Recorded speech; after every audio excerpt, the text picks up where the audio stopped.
So here we have the Ford Focus Active on a 20 plate. I'm going to start off by showing you inside the boot, and then we'll hop in and run through some controls from there.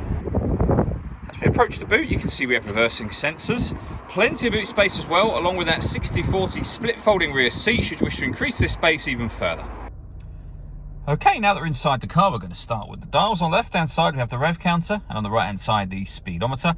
In the middle at the bottom, we have the fuel gauge and coolant temperature gauge, and above that, the total miles for the car are in that top left-hand corner. They're at 8,605 miles at the moment. We have a digital readout for the speedometer.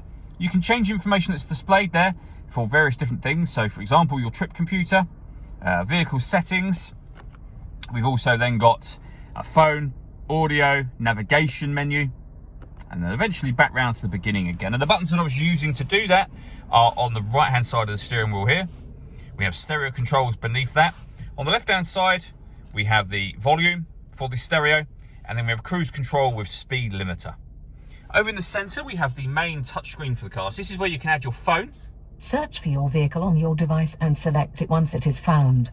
And we can go back a step from there. It's got satellite navigation. There's a full video showing how this works on both our website and on our YouTube channel as well. And also from there, you're able to access your music. And there's a few ways of listening to that as well. And you can see those being shown on screen now. And they include Bluetooth audio, so you can stream music wirelessly, as well as making and receiving phone calls once you paired your phone. This car's also got two separate USB inputs, so you can plug devices into either or both of those as well. Working our way down, we have the main volume for the stereo. We then have dual zone climate control. So you can adjust the passenger temperature, the driver temperature. You can increase and decrease the fan speed, and then determine where you'd like the air to be distributed within the car. When you're happy with those settings, the air conditioning is on at the minute, so off, back on again, or hit auto. The car will now take control of the fan speed and the direction of the air to maintain the temperatures you've asked for. You can override that whenever you wish to by readjusting the fans yourself. We've also got heated driver seat with 3 different heat settings, and the same on the passenger side. Heated rear screen, of course, and a heated front screen just there.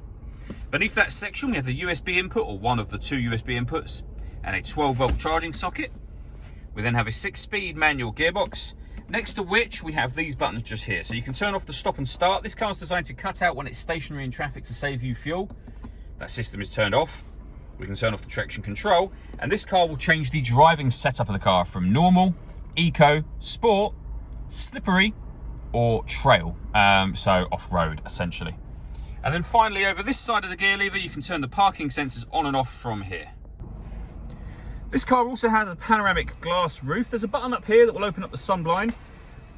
Press that once and it'll open all the way to the back of the rear seats. Now you can leave it like that, and obviously that lets in a huge amount of extra light, as you can see.